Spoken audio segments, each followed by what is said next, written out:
Simba adinoiko izao fiarantsika izao fanao mela fahatsiarovana lehibe satria foana tsy fandao nefa ny andro iray izao sianao mbola ifankahitindray tena mamy izao fotoanan'io izao tosatriko foanany ahitanao zavatra rehetra rehefa de manampetra fantatra oko fa ny andro any misy fiafarany Simba adinoiko izao fiarantsika izao fanao mela fahatsiarovana lehibe satria foana tsy fandao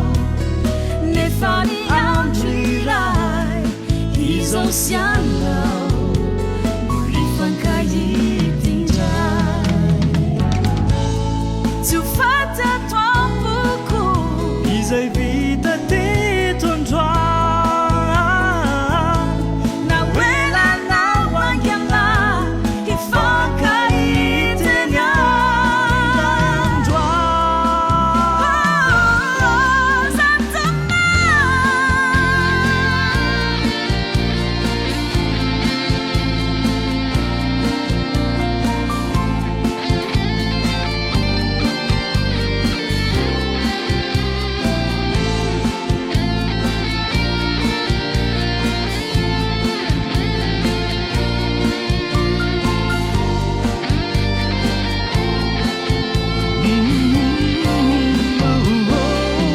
Simba adinoiko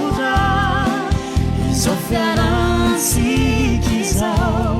fanao mela fahatsiarovana lehibe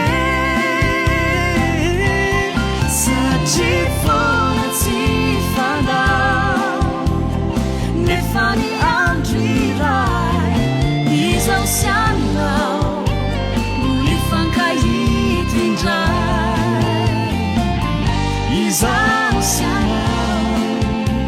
mbola ifankahitindray